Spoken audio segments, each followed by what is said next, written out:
Help me Yeah, simplify, please. I think that's the game changer. People scale noise, and I think reason why people scale noise is because they're busy. It gives them something to do. There's some micro tangible win for them of completing a task, even if that task doesn't result in moving the business forward.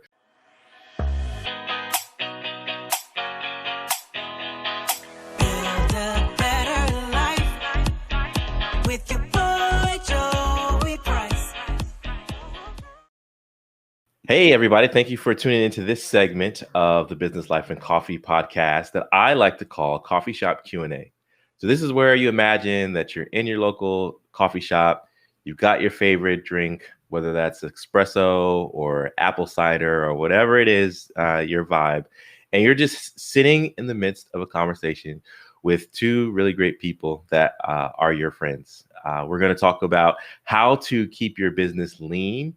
And really, our guest today says there's no place for fluff in your business. So we're going to unpack what that means and how you can take some next steps to unfluff your business. All right. Crista Grasso is our guest, and she is the founder and lead designer for Cristas, but also she helps a lot of businesses get lean, stay lean, and be insanely profitable through some of the lean strategies that she talks about. So listen to this episode if you are trying to get lean, trying to get profits, and you just want to look at a fresh approach in your business.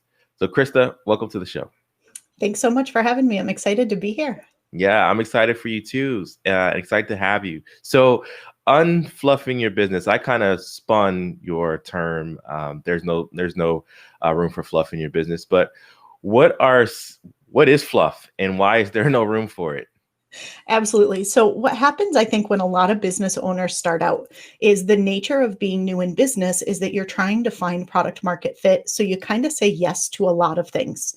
And what ends up happening over time is you have what I call the fluff in your business, which is you have multiple offers, you have multiple customers, you just have a lot of stuff that really doesn't actually give you the business that you really want, right? So a really lean business is one that's providing maximum value for your customers. It's providing maximum profits for your business. And when you have fluff in your business, it's just waste. It's wasted products that simply aren't selling well or that aren't designed for your target market. It's activities and things that you do on a day-to-day basis that don't actually support where you want to take your business and aren't in alignment with your business model. So it's really just waste in your business that needs to go. All right, well, let's drill down on that waste, because for an early stage entrepreneur, they may not know what the waste is. And for the person who's a little further along in their journey, I got a couple customers, built a good business. Maybe they have some people on staff. They may be thinking that something's fluff, but they aren't quite sure. So are there some practical examples of what fluff looks like in your business? You gave a great description, but let's kind of drill down to maybe some examples or some ways you've helped customers identify fluff and remove them. Yeah, absolutely. So one of the things that you want to do on a really regular basis is take a look at the different activities that you do day to day. And you always want to be looking at those through the lens of, are they producing the actual results and outcomes that you want? And a lot of times you'll find you're just doing things because you think you need to do them, but they're not actually producing the outcome and results. And a really good example of this that I see a lot in a lot of businesses is, let's take social media, for example, because a lot of people try to reach their existing clients or reach new clients on social media. And people will think they need to be on all the platforms and all the places. And they're putting a ton of time and energy into it, but they're not actually getting a return on that investment. Whereas if they took their primary channel, whether it's Instagram or a Facebook group or something, and they double down on their efforts in that one group or in that one place, they end up getting a lot better results. So kind of the fluff and waste in their business is they're spreading themselves too thin, kind of not really doing a great job in anything. So they're not getting those results and outcomes. That's so good. And I mean, I think I'm at one of those crossroad moments with social media, because when I started my journey, and I'm pretty far along in the social media space, I felt like you had to have almost like shopping, right? I almost felt like you had to have product in every store. But what I'm finding is that the people that I want to buy aren't shopping in all of the stores that I'm putting product in. And I think I need your advice of maybe stepping back from some of the channels that I'm using and doubling down on where my eyes are and where my buyers are. Because right now, you're right. There's a lot of distribution going to different channels, and that means content has to be created and chopped up and all that other stuff. But focusing on the right place is extremely helpful. I think that's going to help a lot of people. Are there any other examples of fluff that you would care to share? Yeah, I see a lot of people thinking they need to do a lot of things that they don't need to do. And so you hear every day the bright, shiny object of the week, right? Like, you have to be on LinkedIn. You have to be doing this. You need to have a sales funnel. You need to. Yeah, now it's TikTok. And I'm like, I TikTok. don't Yeah. dance good enough for TikTok. Yeah, you will not see me doing the weird dancing, pointing thing on Reels or TikTok. But good for everyone who does it. It's just Right. not my thing. Um, But I see a lot of people, again, the same symptoms as they pull themselves in a lot of different directions instead of focusing on the things that are working. And I think it's important to experiment in your business to save space for innovation so you can try new things and you don't fall behind. But I think that you also just need to figure out who is your ideal target market. Where are they? How do they want to consume information and gain knowledge and work with me? And you need to do that. And so I see people investing in a ton of different programs and implementing little bits of each of them and wondering why they're not working or getting really overwhelmed. I see that with my clients a lot. They come to me and they're like, well, I just bought this course on this, and I'm in this group with this, and I'm in this mastermind with this, and everybody's giving them different strategies, and they're getting really overwhelmed and trying to piece a bunch of things together. Yeah, no, that's a really great point about spreading your brain too thin, because you do get into a space where if you let so many voices in, it's undoubtedly bound to happen that there will be conflicting opinions, and you will have these opinions and advice battle themselves, and you won't really get work done. So that's super, super important tip to take away. Let's back up a little bit, Crista. Let's talk about you. How did you get started in your journey? Where do you live? Who is Crista, and why is she now this great guru on running a lean business? Yeah, my journey is a winding one, as I think most entrepreneurs' journeys are. Oh, yeah. But I live in Connecticut, and I had actually gone to school initially for art. I was in college with a fine art major, and I knew I wanted to do my own thing. I knew I wanted to have my own business. And so about halfway through my time in school, I said, maybe I should get a business degree. I really should figure out if this is what I want to do for the rest of my life. I should really figure out how to run a successful business. So I went and I ended up getting a business degree, graduated with a lot of the college debt that so many people graduate with, and said, okay, I'm going to build this business, but while I do it, I'm going to work for a little while, pay off the loans. Mm-hmm. And at the time I was managing a Starbucks, and one of my morning customers from Starbucks actually knew that I graduated with a management information system degree, which was part of the School of Business, Mm-hmm. and said, hey, I've got this opportunity. I think you'd be a great fit for it. Would you want to come on? But I need you tomorrow. And the only way to do that is for you to come on as a consultant. And I said, okay. I mean, I didn't know what a consultant was. I didn't know anything. I just graduated college. It sounded great to me. Yeah, right. So I ended up taking that role, and it ended up being in a company that was very into lean manufacturing. And so I ended up just kind of being immersed in this way of working lean, and I absolutely loved it. And for the past 20 plus years, I've continued to work in these lean types of companies and types of environments, and I've helped people adopt lean ways of working. And at the same time, I had gone and started my jewelry business, which is Criscara that you mentioned at the beginning. And I ended up getting myself in trouble with that business because I scaled it way too quickly. I overinvested. I produced too much product. The market pretty dramatically changed right at the time that I launched the business. And so I ended up with product that I still have downstairs in my basement collecting dust and a whole lot of business debt to go along with it. Yeah. And I ended up in a place where I had to make some really tough decisions in my business. I was getting pressure to move production overseas, and I didn't want to do that. I wanted to keep production in the US. I was getting Mhm. pressure to reduce my costs, which again, I was trying to figure out how to do that and keep production in the US.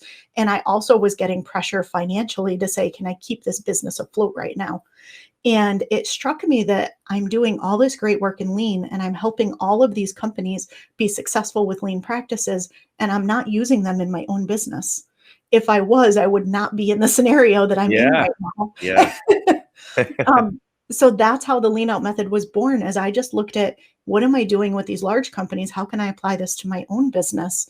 And I've had a lot of success with Criscara. I kept all production in the US. I did get my prices better. At the same time, I increased quality, stuff that people told me I was absolutely crazy for and wasn't Mhm. possible. But I did it all through applying these lean practices. And I've since taken that and applied them now to any type of business, not just product, but also coaches and consultants and service-based businesses, because there's waste in any type of business, whether it's a physical product or a service. Yeah. So, And that's a great story. I think that's helpful for someone that's listening because what it sounds like is you kept your values and you kept what was important to you, but you found a way to realize those values in a profitable way through the lean out method. And I think that's super helpful because sometimes people will go to coaches or even maybe their board of advisors or people that speak into their business, and they'll be tempted to change, tempted to switch their value, tempted to change what they believe in. But you're saying it's possible, I guess, if you have the right goals, right, philosophy, that you can tailor this lean out method to a lot of different things. Would that be fair to say? yeah, absolutely. And I think as an entrepreneur, right, one of our strengths is that we're pretty scrappy, right? We're pretty Yeah. innovative when we need to be. And sometimes your biggest challenges are actually your biggest opportunities. I wouldn't have told you that at the time, but in hindsight, I realized that is I was at a place where I had to make a decision. Was I going to close my business, or was I going to compromise on my values of keeping production and quality and everything where I wanted it to be in the US? And it was because of that that I got innovative and scrappy and kind of figured it out. So, for anybody listening, if you're in one of those rough spots, leverage this as the opportunity that it is, even if it might not feel like it at the time. Yeah. Yeah, no, that's right. That's right. And I think that's the sign of a really good entrepreneur is learning how to pivot in the right way. Let's talk a little bit about because we know your story, but your customers on your website, which is cristagrasso.com. You mentioned that you work with businesses large and small, different industries. We drive their cars, ride their planes, et cetera, et cetera. Um, Tell me, who's your customer? Who do you help, um, and why them? Yeah, for the past 20 years, I've worked with Fortune 50 clients. So, really big, huge, multi billion dollar global brands. I'm currently actually working with a Fortune 10 company, and, can't say exactly who they are, but you definitely drive their cars. And so I consult with these really large businesses, and I love helping them bring their products to life and really improve their quality and just the entire workplace.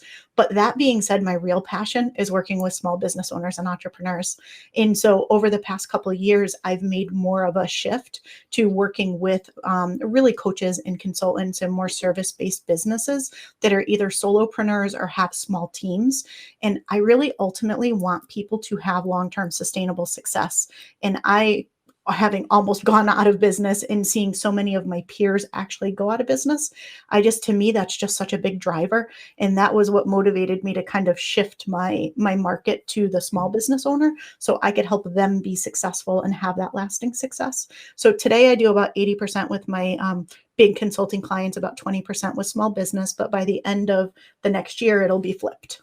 Oh, all right. The 80/20 rule that rules our lives in many ways. Mhm. That's awesome to hear, and it's great to see that you are taking these big concepts that you are applying to big brands and pioneers of industry, and you're distilling them in a way that is helpful to the small business owner.